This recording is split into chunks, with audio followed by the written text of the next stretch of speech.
sound. And here we are. Okay, good to see everybody. So, all right, we're going to have our Caitanya Caritamrta class, and it's mostly philosophy right now, and we get on to the stories a little while later.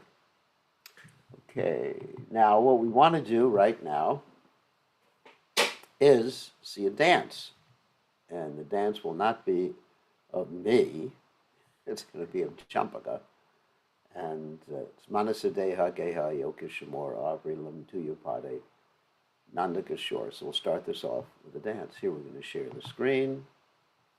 Hopefully you'll all be able to see it.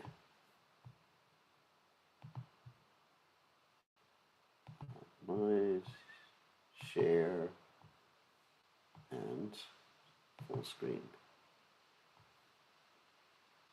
Okay, we're going to start.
So, Jai Om Vishnu Pada Pada Paramahansa Parvadikacharya also Tara Satashi Shimad.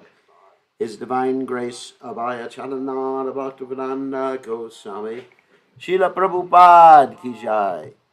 ISKCON Founder Acharya Srila Prabhupada Ki Jai. Anandakoti Vaishnav Vrindi Ki Jai. Namacharya Srila Haridas Thakur Ki Jai.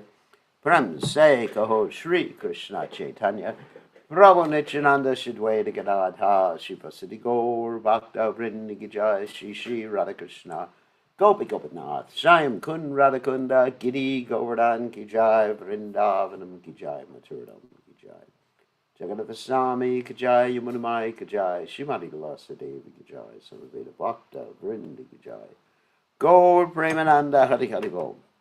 All glory is the assembled devotees. All glory is the assembled devotees. All glory is the assembled devotees. All glory is to Shri Guru and Gauranga. Okay, so now Om Vishnu Padaya Krishna Prastaya Budle Shrimati Bhaktivedanta Swami Namani Namaste Saraswati Deve Gauravati Pacharane Nivashesha Shunyavadi Paschatya Deja Tarane. So Om Gana Timidanda Shah Gananjana Shalakya Chakshuran Meditam Yena Tasmai Shikravena Maha. So I offer my respectful obeisances under the lotus feet of my spiritual master, His Divine Grace A.C. Bhaktivedanta Swami Srila Prabhupada, who so kindly opened my eyes with the torchlight of knowledge while I was blinded in the darkness of ignorance. So it's good to see everybody tonight, and it's nice to see a little dance before the Caitanya Caritamrta reading. So right now, of course, we're reading primarily very philosophical topics in the Caitanya Caritamrta. So we're going through it rather quickly because the topics tend to be very repetitive. Now, there's nothing wrong with being repetitive. Repetitive is good when you want to make the point and you want to establish that Lord Chaitanya Mahaprabhu is the Supreme Personality of Godhead, non-different from Krishna. And you also want to establish Krishna's position as the Supreme Personality of Godhead. So it's necessary to have a lot of information establishing the same point for those who don't have faith. So it's good for us to hear these things, although we've heard them over and over again, but it's good for us to hear them again. And so we're going to go rather quickly through this section of the Caitanya Caritamrta, and that's why we have been going rather quickly. Okay, so let's continue with the Caitanya Caritamrta. Jaya Jaya Sri Chaitanya, Jaya Nityananda, Jaya Dvaita Chandra, Jaya Gaur Bhaktivinda. Jaya Jaya Sri Chaitanya, Jaya Nityananda, Jaya Dvaita Chandra, Jaya Gaur Bhaktivinda. Jaya Jaya Sri Chaitanya, Jaya Nityananda, Jaya Dvaita Chandra, Jaya Gaur Bhaktivinda. Okay, and we'll share the screen. All right, here we go.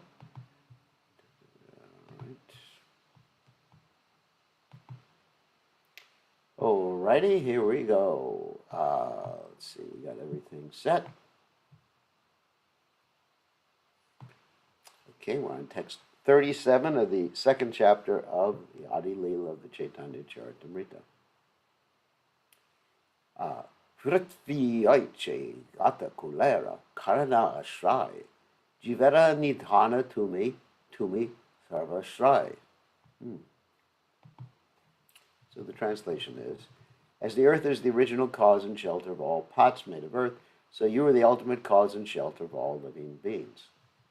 And Prabhupada explains in the purport, as the vast earth is the source for the ingredients of all earthen pots, so the Supreme Soul is the source for the complete substance of all individual living entities, the cause of all causes.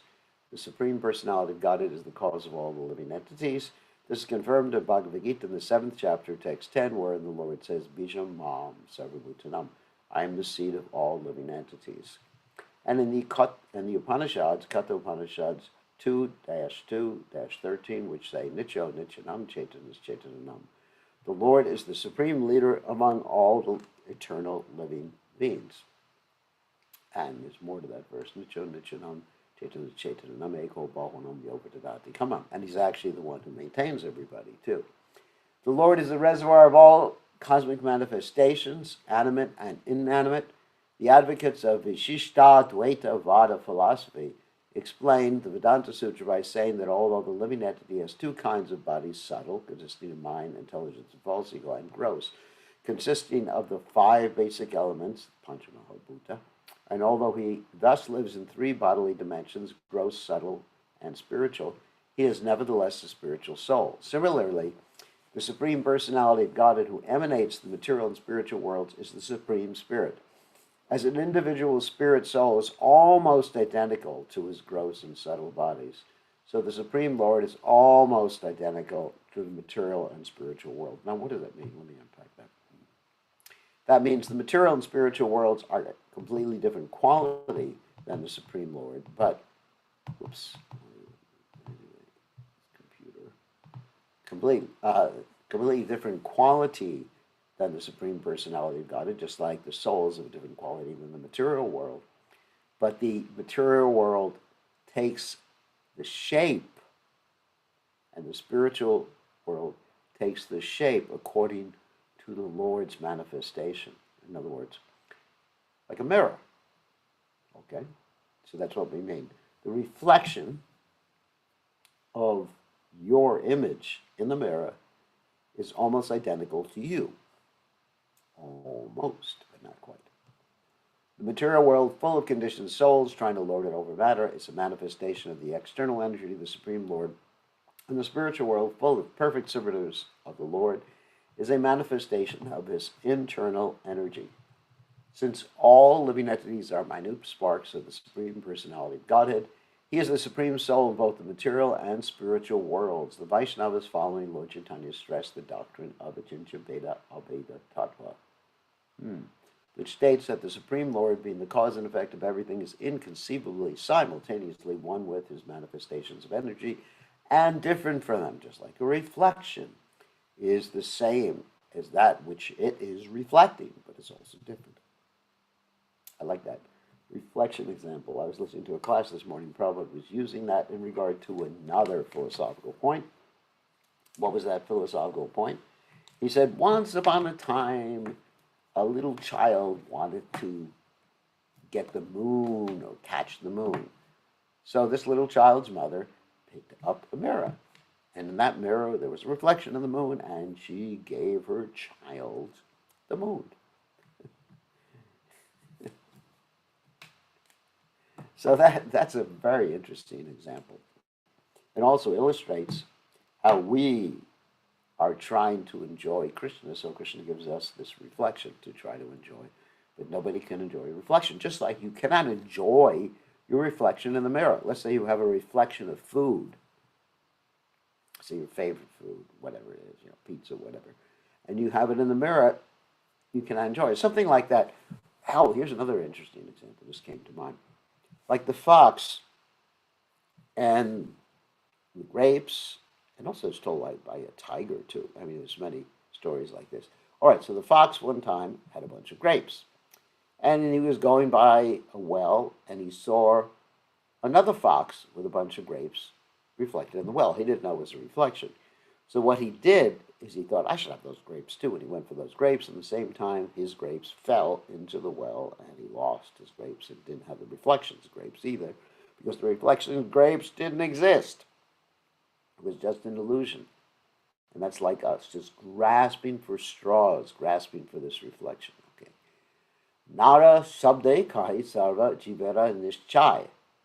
Ayana sabde te kahe tahara shrai. Hold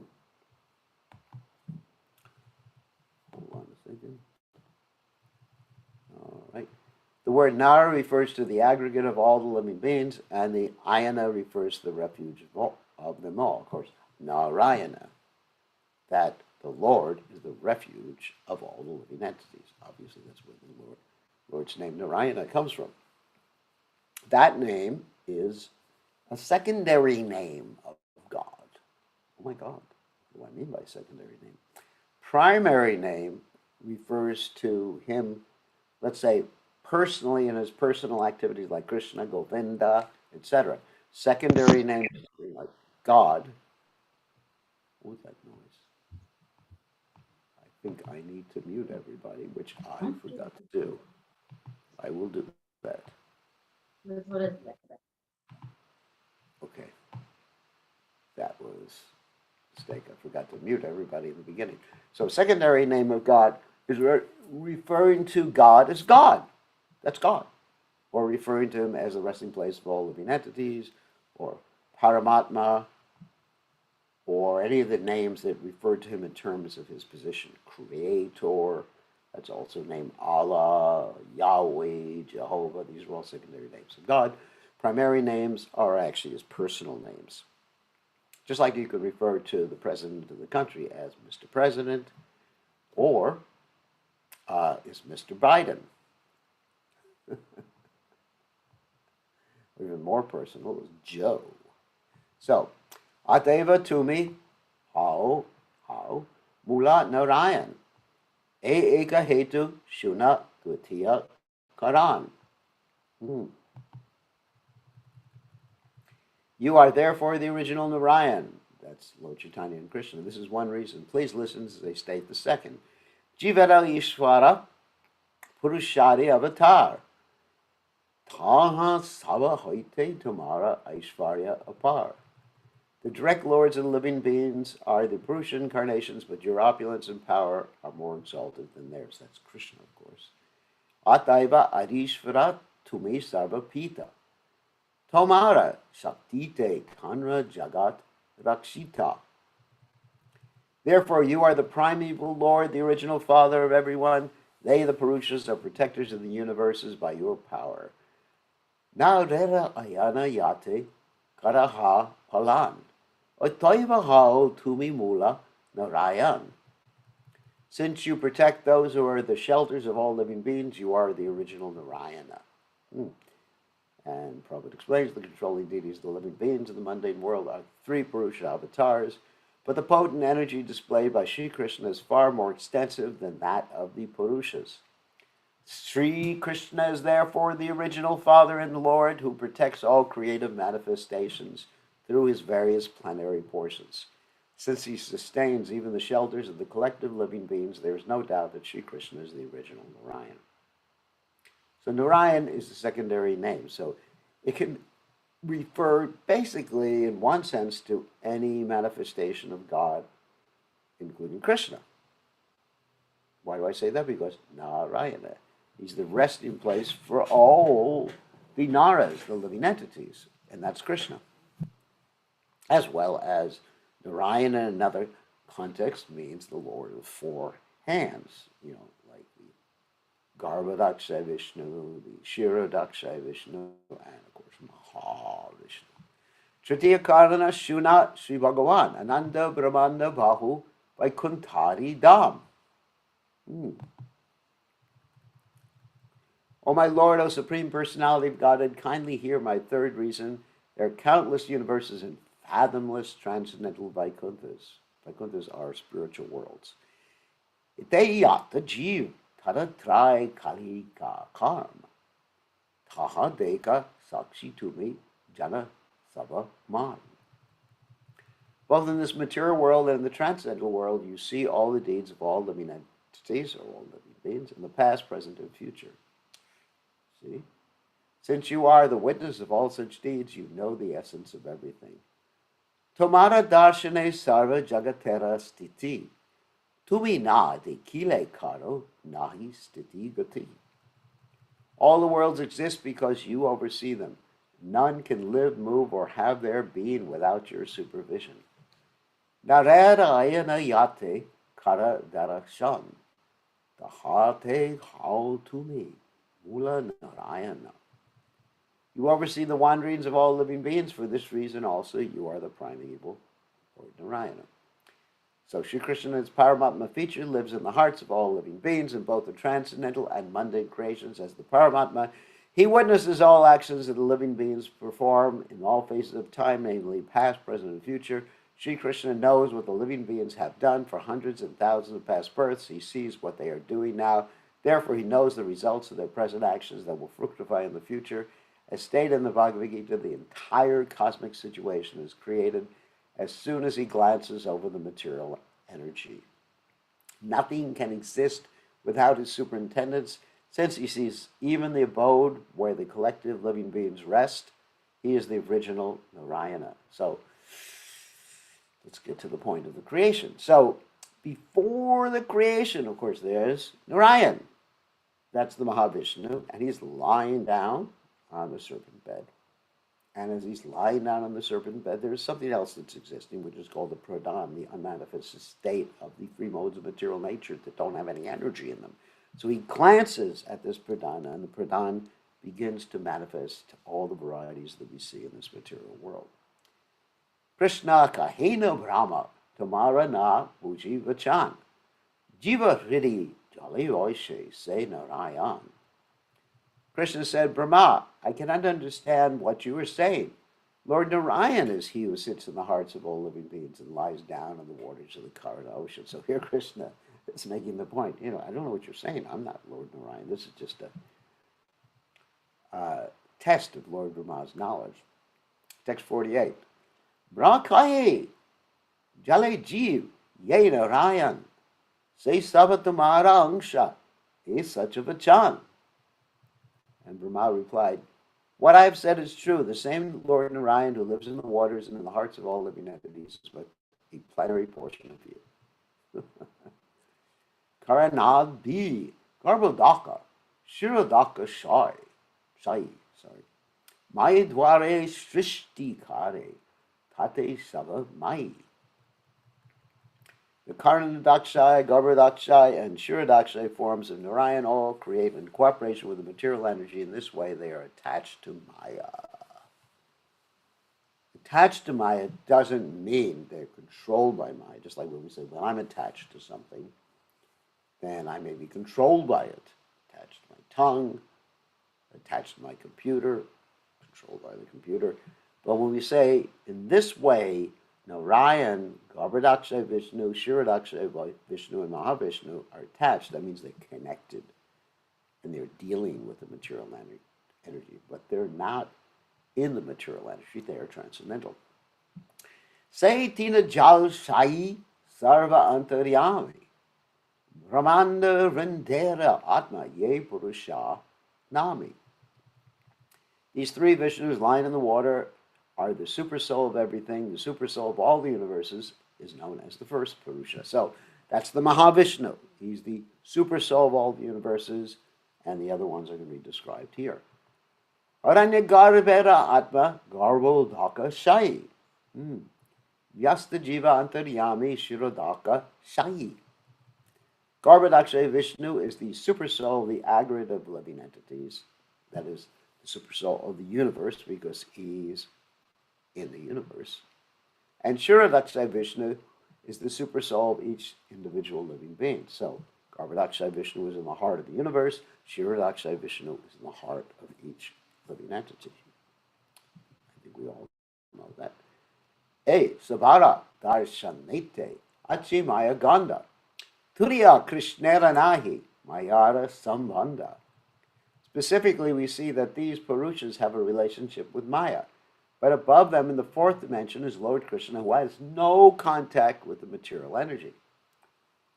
The three Purushas, Karanadakshay Vishnu, that's Mahavishnu, Garbhodakshay Vishnu, and Shirodakshay Vishnu, who's the Paramatma, all have a relationship with the material energy called Maya, because through Maya they create the material cosmos.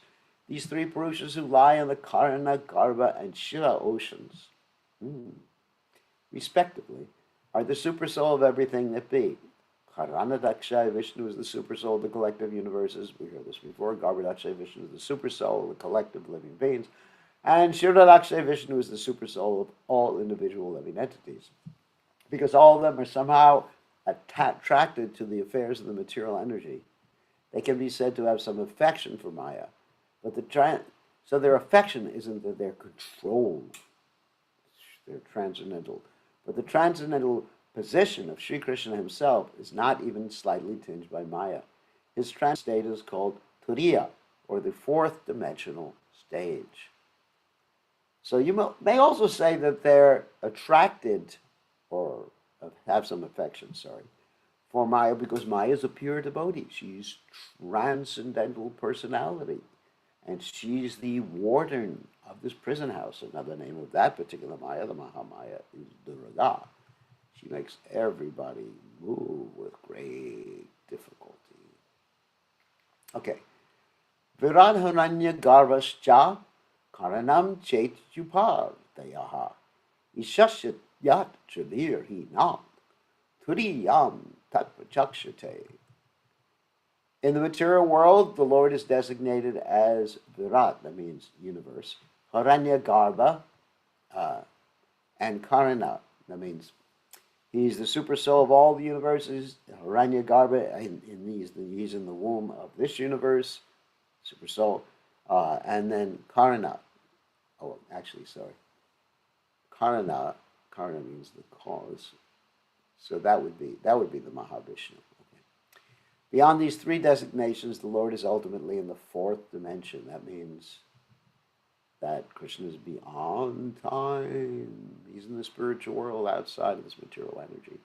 Virat, the phenomenal manifestation of the supreme whole, Karanyagarbha, the numinous soul of everything. That means of the universe. Okay, and Karana, the cause or causal nature, are all but designations of the Purushas, who are responsible for material creation. The transcendental position surpasses these designations, is therefore called the position of the fourth dimension. This is a quotation from Sridhar Swami's commentary in the 11th canto, 15th chapter, verse 16 of Srimad Bhagavatam. Okay. Yudyapi tinneramaya laya vyavahar tatapi tatsparshanahi sabe maya par. Although these three features of the Lord deal directly with the material energy, none of them are touched by it. That's what they said. They are all beyond illusion. Etad ishanam ishasya prakatishto pi tad gunahai nayuchyate sadatma style yatha buddhistadashraya. This is the opulence of the Lord. Although situated in the material nature, he is never affected by the modes of nature. Similarly, those who have surrendered to him and fixed their intelligence upon him are not influenced by the modes of nature. This text is from Srimad Bhagavatam 1, first canto, 11th chapter, text 38. Those who have taken shelter of the lotus feet of the Supreme Personality of Godhead do not identify with the material world even while living in it. Pure devotees may deal with the three modes of material nature, but because of their transcendental intelligence and Krishna consciousness, they are not influenced by the material qualities. The spell of material activities does not attract such devotees. Therefore, the Supreme Lord and his devotees acting under him are always free from material contamination.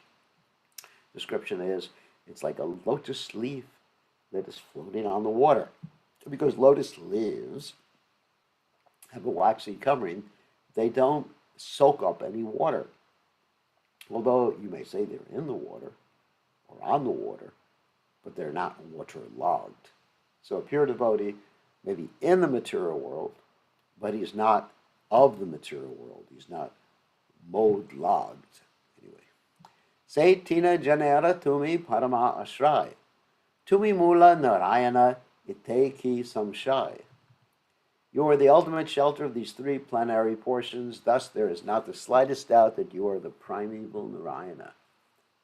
So these are prayers that Brahma is making to Lord Krishna. Brahma has confirmed that Lord Krishna is the supreme, the source of the three manifestations known as the Kshiradakshay Vishnu, Garbhadakshay Vishnu, and Karanadakshay Vishnu. That's Mahavishnu. For his pastimes, the Lord has four original manifestations, namely Vasudeva, Sankarshan, Prajuna, and Aniruddha. The first Purusha avatar, Mahavishnu, in the causal ocean, who is the creator of the aggregate material energy, is an expansion of Sankarshan. The second Purusha, Garbhadakshay Vishnu, is an expansion of Paradyuna. And the third Purusha, Kshiradakshay Vishnu, is an expansion of Aniruddha. All these are within the category of manifestations of Narayana, who is a manifestation of Sri Krishna. Say Tinera Angshi Paravyoma Narayan Enha Tomara Vilasa, Tumi Mula Narayan. The source of these three features is the Narayan and the spiritual sky. He is your Vilas expansion. Therefore, you are the ultimate Narayan. That's Krishna, of course, the ultimate Narayan. Ataiva Brahma Voktye Paravyoma Narayan. Teno Krishnera Vilas E Tattva. Therefore, according to the authority of Brahma, the Narayan, who is the predominating deity in the transcendental world, is but the Vilas feature of Krishna. This has now been conclusively proved. Shloka Tattva Lakshana Bhagavata Sar Parivasa Rupe Ihara Sarva Tradikar.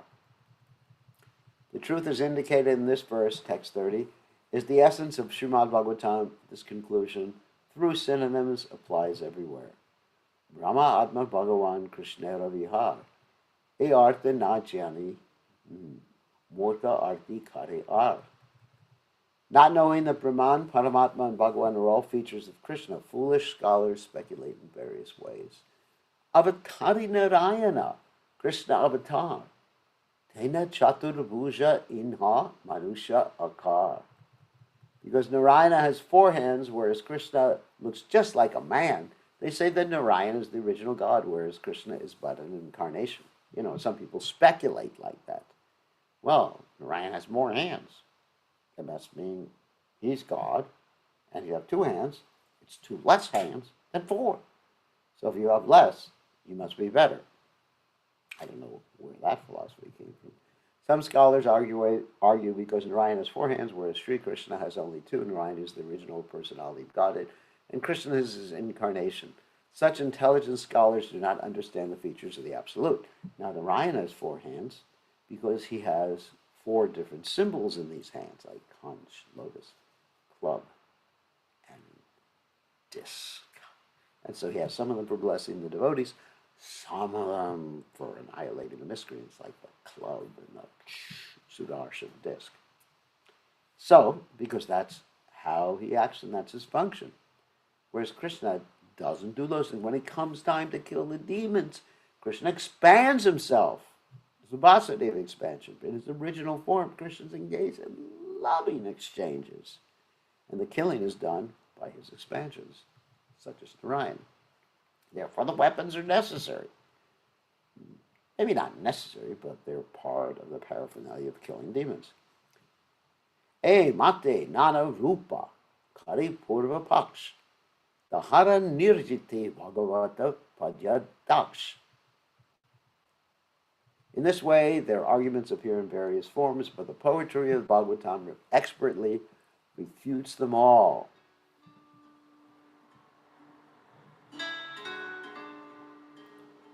Let me turn off my phone.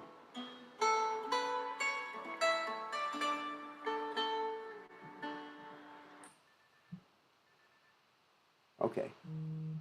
Vedanti tat tattva vidas tattvam yajnanam udvayam brahmeti paramatmeti bhagavan iti shabdyate. That's from the Bhagavatam.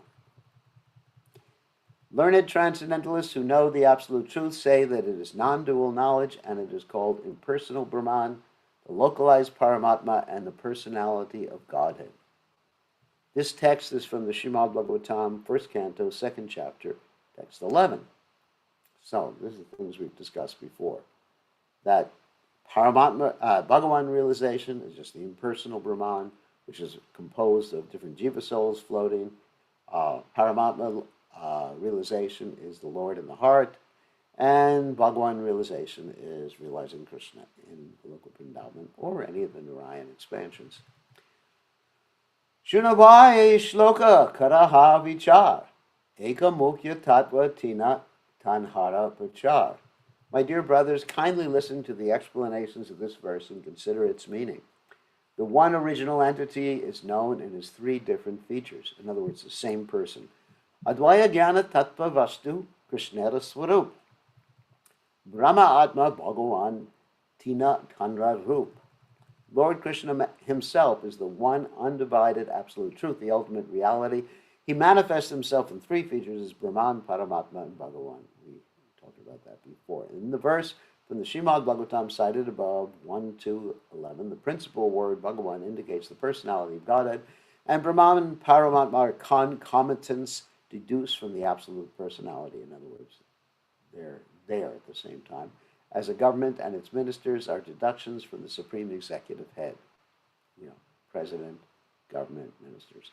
In other words, the principal truth is exhibited in three different phases. The absolute truth, the personality of Godhead, Sri Krishna Bhagavan, is also known as Brahman and Paramatma, although all these features are identical.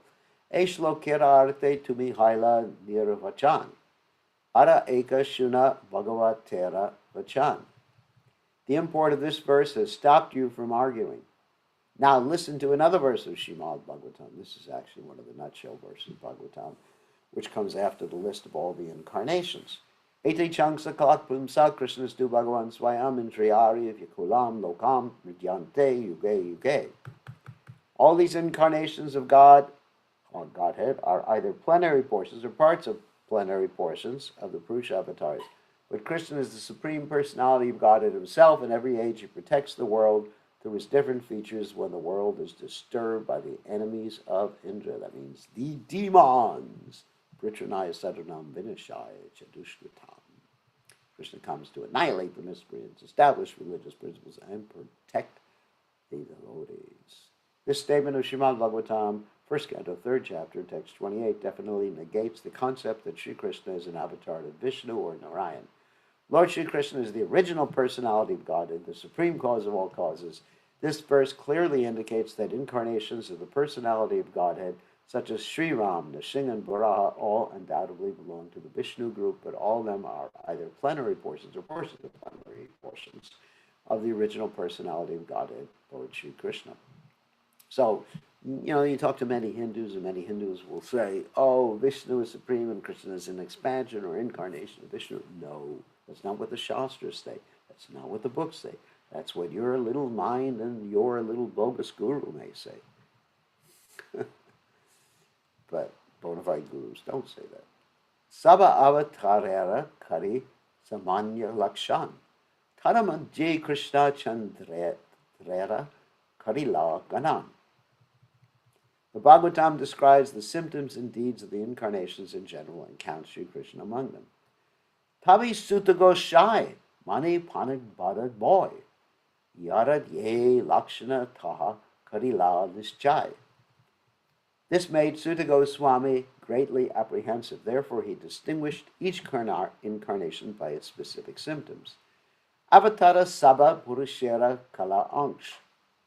Swayam Bhagavan Krishna Sarva Avatansh. All the incarnations of Godhead are plenary portions or parts of the plenary portions of the Purusha avatars, but the primeval Lord is Sri Krishna. He is the supreme personality of Godhead, the fountainhead of all incarnations. Purva Pakshakahi Tamara Bailata Yakana Bhakta Vyakyana Paravyomanarayana Swayam Bhagavan. An opponent may say, this is your interpretation, but actually the Supreme Lord is Narayan, who is in the transcendental realm. Tena asi Krishnera Karena avatar. E artha sloke deki ki aravichar. He, Narayan, incarnates as Lord Krishna. So this is what people who don't know the philosophy say. This is the meaning of the verse as I see it. There's no need for further consideration. Tare kahe kene kara kuta kanuman shasta virudharta kabu nahoyet brahman. To such a misguided interpreter, we may reply, why should you suggest such fallacious logic? An interpretation is never accepted as evidence if it opposes the principles of Scripture. Anuvadam anuktva tu, na videyam udirayet, na yalabdaspadam kinchit, kutrachit patitishtati. One should not state a predicate before its subject, for it cannot thus stand without proper support. This is a rhetorical rule in Sanskrit. The rhetorical rule appears in the Ekadashi Tattva, 13th canto, in connection with the metaphorical use of words. An unknown object should not be put before the known subject because the object has no meaning if the subject is not given first or first given. So that's a Sanskrit rule. In English, you could do things differently than that.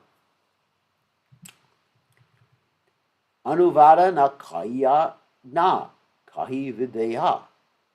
Age anuvada kahi paschad videya. If I do not state a subject, I do not state a predicate. First I speak the former, and then I speak the latter. Videya kahi tare ye vastu agyat. Anuvada kahi tare ye hoya gyat. The predicate of a sentence is what is unknown to the reader. You understand? Whereas the subject is what is known to him. Yaiche kahi e vipra parama pandita. Vipra anuvada ihara videya panditya. For example, we may say, this Vipra is a greatly learned man. In this sentence, the Vipra is the subject and the predicate is his erudition. So you wouldn't say in Sanskrit, the greatly learned man is a Vipra. You'd say the Vipra is a greatly learned man. Anyway, Sanskrit has different rules, I guess. Vipratva vigyata tara panditya agyat. Ataiva vipra age panditya paschat. The man's being a vipra is known, but his erudition is unknown. Therefore, the person is identified first and his erudition later. So that's the point, yeah. Which you can understand. If you know something, you should identify it first, you know. Like so-and-so is a rascal. So, so-and-so is the subject, rascal is the predicate. Okay. You wouldn't say a rascal is so-and-so. You would say it in English. But anyway. Tache ingha avatara sabahaila gyat. Hara avatara evastu avigyat. In this way, all the incarnations were known, but whose incarnations they are was unknown. So, in other words, it's addressing this particular verse, Ete Changsa Kalamsa Krishnastu Bhagavan Swayam, because it's obviously addressing what went on before. All these incarnations are parts and parcels of Krishna, who is Swayam Bhagavan. Anyway, so it proves that Krishna is the source of all the incarnations. Ete Shabde Avatarera Age Anuvad. Purushera Angsha Pache Videya Samvad. First, the word ete, these, establishes the subject, the incarnations, then plenary portions of the Purusha avatars follows as the predicate.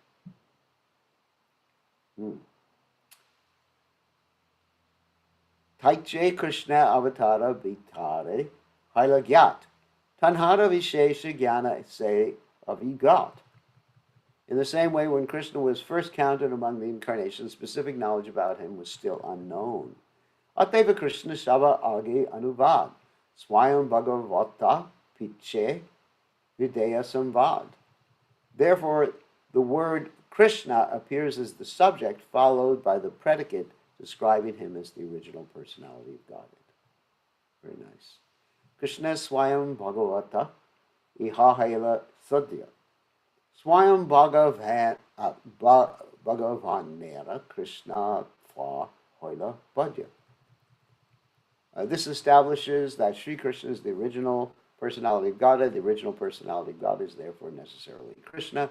Krishna Yadi Angsha Haita Angshi Narayana Tavi Viparita Haita Sutera Vachan. Had Krishna been the plenary portion, Narayan, the primeval Lord, the statement of Sutta Goswami would have been reversed. Yes. Narayana Angshi Ye Swayam Bhagavan Tena Shri Krishna Ache Karita Vakyan. Thus he would have said, Narayana, the source of all incarnations, is the original personality of Godhead. He has appeared as Sri Krishna. Instead he said, Krishna is the original source. Anyway. Brahma Pramada Vipralipsa karana patava. Arshavi yavakye nahi dosha e salva. Mistakes, illusions, cheating, and defective perception do not occur in the sayings of authoritative sages. Whoops. Let's see how much. This is a long purport, and I think it's important, so let's start with this tomorrow. We'll repeat. Text 86 is tomorrow. Okay. And we'll finish up the chapter rather quickly. Okay, so we are ready to take questions. Let me just open it up. All right. You are all allowed to ask questions now. Who would like to ask a question? Oh, Praneshwara. Gurudev, Uh-oh. Yes, Praneshwara. yeah, my question is like we have to take the shelter of the lotus feet of Krishna, Yeah.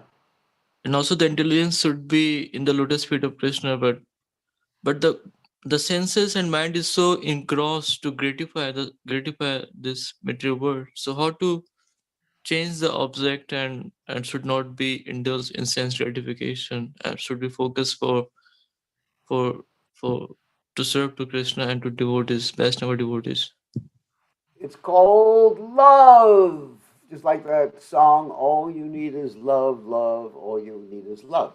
So one has to love not only Krishna, we'll go to only Krishna, one has to love Krishna's devotees, especially the spiritual master, and want to please. Like what I do, I mean, I can't even say I know Krishna, I know Prabhupada.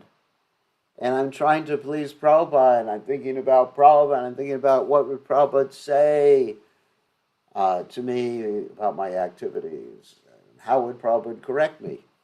So it's a personal relationship. Actually, controlling the senses is very difficult. It's more difficult than what? Controlling the wind. Chanchala himanaha Krishna pramati balabhadradam tashaham nigraham manye.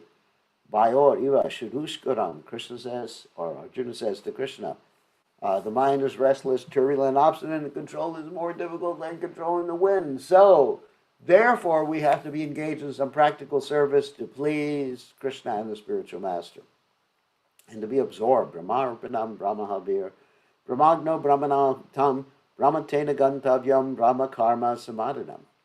You know that verse? One should be absorbed in some service according to your psychophysical nature to please Krishna and be thinking of pleasing Krishna's representative. Then the senses automatically come under control. If you try to refrain the senses but without having a higher taste, then you're pretending. So you need that raso varjam raso pisha. What is that higher taste? That higher taste is the love that one feels. Just like in my life, I tried to please Prabhupada. And Prabhupada, by trying to please Prabhupada, the senses automatically come under control. It's very easy. It's not a difficult thing. If I was thinking just like having to control my senses, that would be like, wow, it's like wild horses there. But I think of pleasing Prabhupada. Then it's very easy. It's love. Just like if you have someone who's madly in love, they're always thinking of pleasing their beloved. Just like you just got married, so you're always thinking of pleasing your wife, right? Yes? No, No? no. No! You rascal! Come on, you've just been married a few days, basically. You should be thinking of pleasing your wife. There has to be some love. People think that you become Krishna conscious and then you don't love anybody. You become like a stone. I mean, Krishna consciousness is full of love. You should love your wife. She should love you. Krishna. Mothers should love their children. Gurus should love their disciples. The disciples should love their gurus. I mean, it's just like, what's happening? So, yeah, so if there's love, and how do you awaken that love?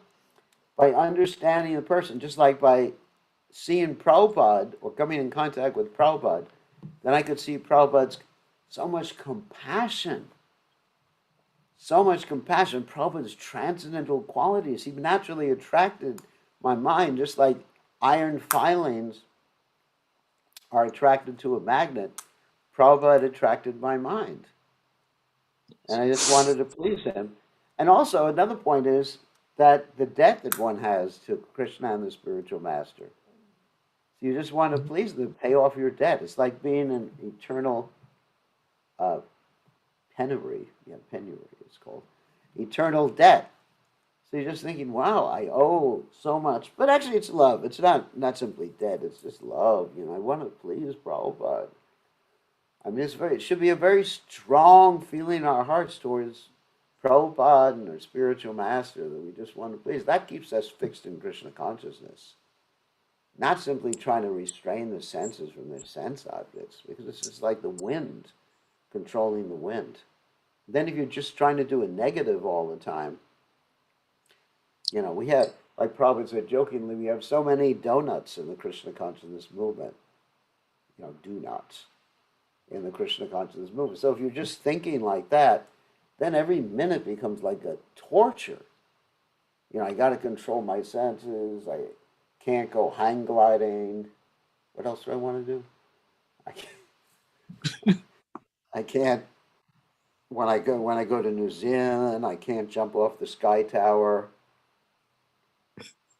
Go bungee jumping off the sky tower like I'd like to do, or I can't go to the mountains in North Carolina and go snow skiing, or I can't go canoeing, or I can go canoeing.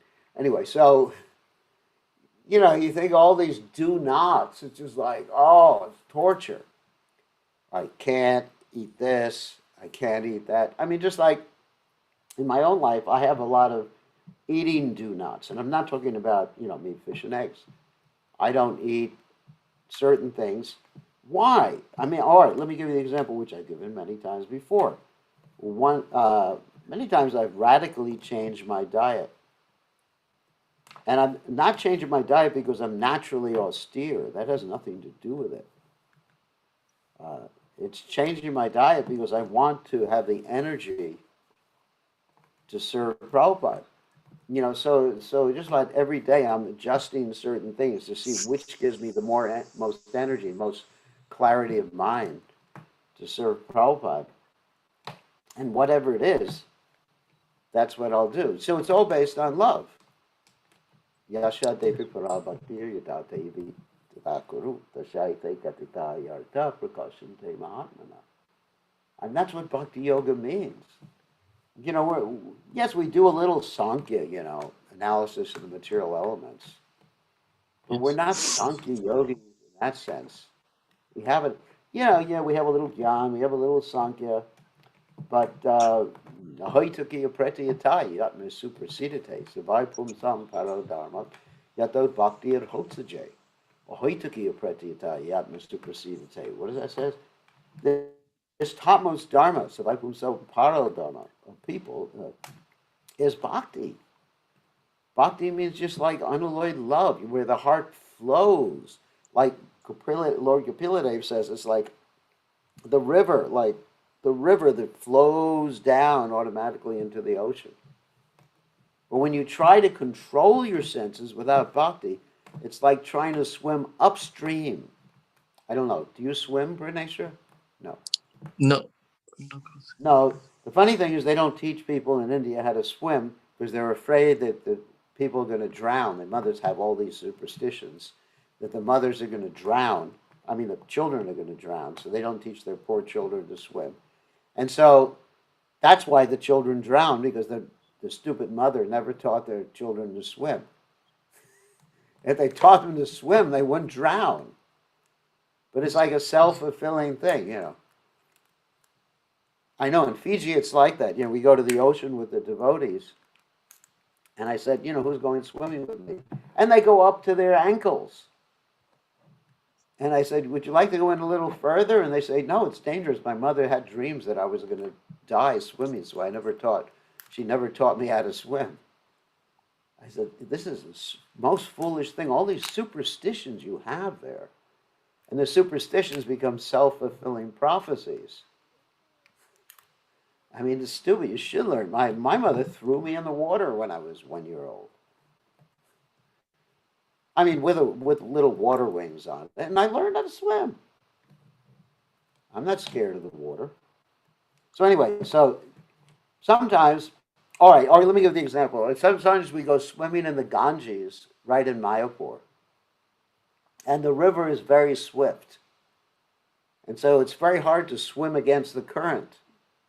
Like one year, one of my disciples went in the water. He thought he could swim. He's watching me now. Anyway, he thought he could swim. And I said, come out. I was on one of the islands or something like that in the Ganges. And I said, come on. He said, oh, I can do it. No problem. No problem. So he gets like halfway out in the water. And he goes, Gurudev! Woo-hoo! I'm drowning. And so, of course, then one of the Gurudev's assistants, I would have gone to save him. Believe me, I wouldn't have let him go under.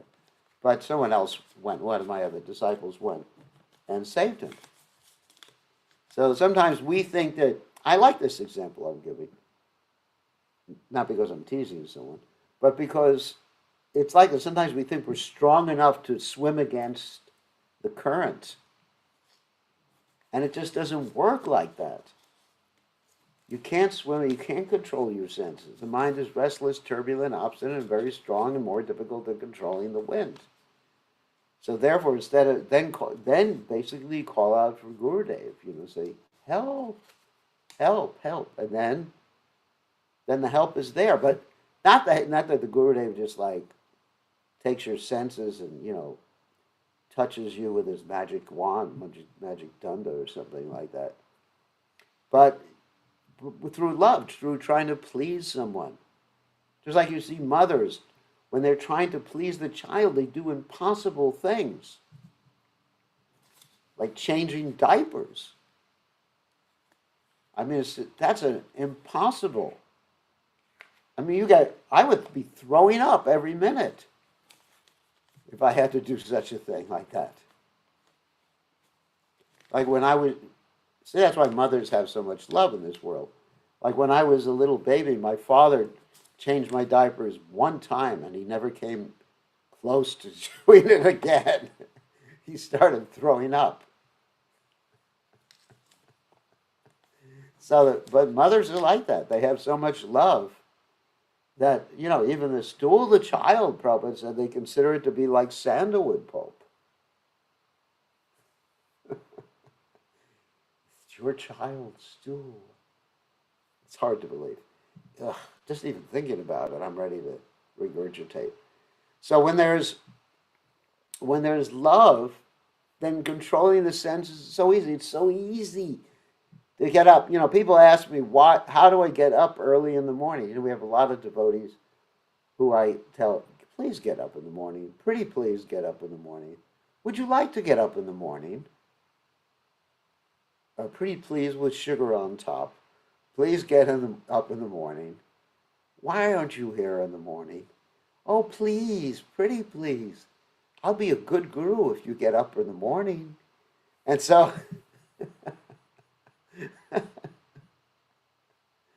so how come I get up every morning for Mangalarti?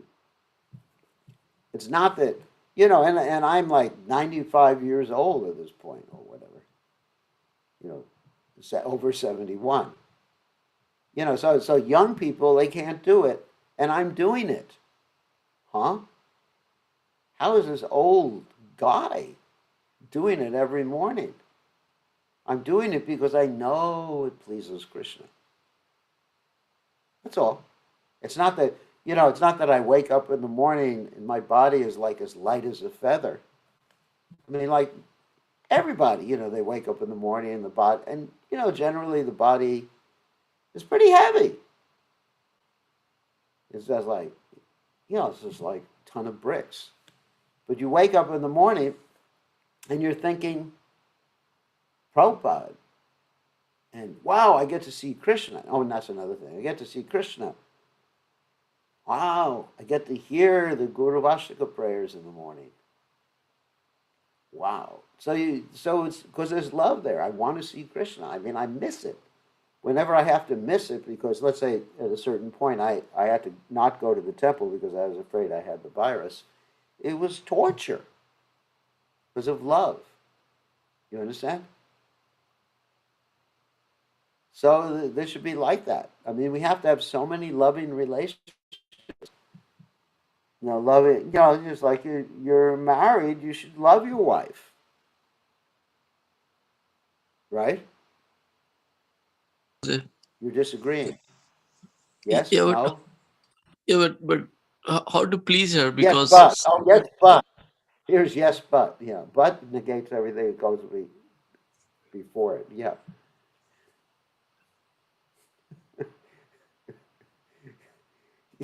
He's expert at yes, Gurudev, but. Okay. So, yeah, I mean, what's the use of life without loving relationships?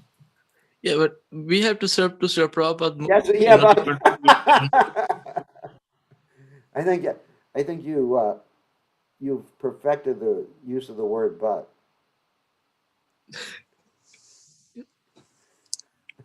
There's there's this saying, never put your butt in someone's face. Anyway, some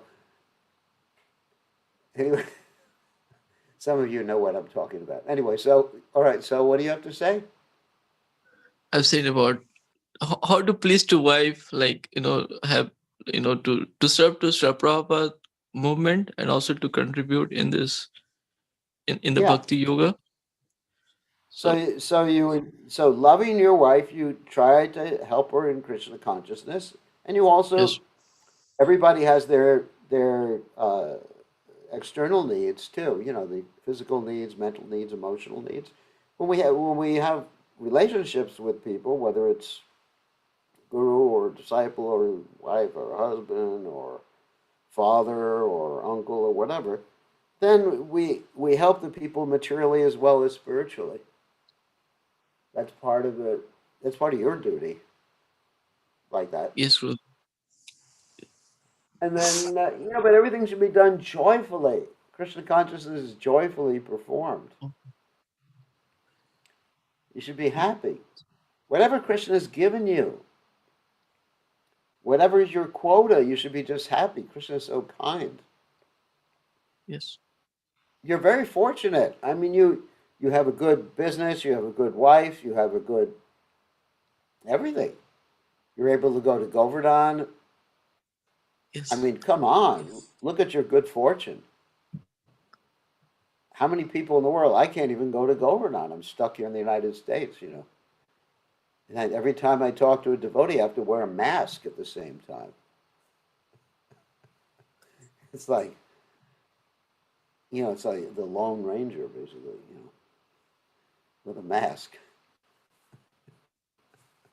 So you are very fortunate.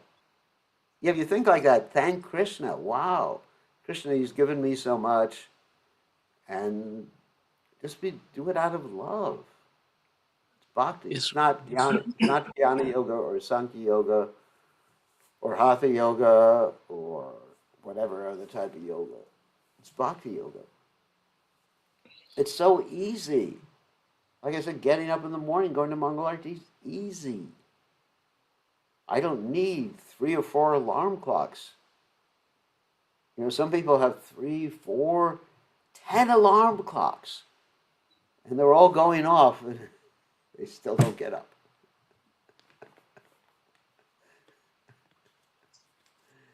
It's incredible. And the only thing that wakes me up, generally I wake up without an alarm clock, but I just have a watch that buzzes a little bit. It goes buzz. I said, oh, time to get up. Mangalarti, time to chant. Haribo, time to chant. Happy. Be happy. Okay, on that happy note, I think that's all we have time for tonight. Don't worry, it's not that everyone will get the same treatment that Praneshwar gets. Everybody has a different relationship. I get worried that after Praneshwar asks questions and I end up having a little fun, that in the next few nights nobody's going to ask questions because they're afraid they're going to get the sauce like Praneshwar. I only give it to people. Actually, the people who are close to me get the sauce more. That's a sign of love. Like there was that story about how Lord Chaitanya chastised. Hmm, there was a story. Sanatana Goswami and Jagadananda Pandit. He chastised Jagadananda Pandit for giving Sanatana Goswami advice, and then Sanatana Goswami got envious. He said, I can see that you have a really close relationship with Jagadananda Pandit, but me, I'm just getting the bitter nimba fruit of praises. So I only give like I'm not chastising, but I only give these sorts of interactions when people are really fixed in Krishna consciousness. So don't become fixed in Krishna consciousness. It's a little dangerous. Someone gave him a message. He said, I'd like some nimba fruit. It's that you already get chastised enough. You don't need it anymore. Okay, so we have to end now because it's time and I have a lot of things to do tonight. Okay, all glories to His Divine Grace. Srila Prabhupada. We'll see everybody tomorrow evening.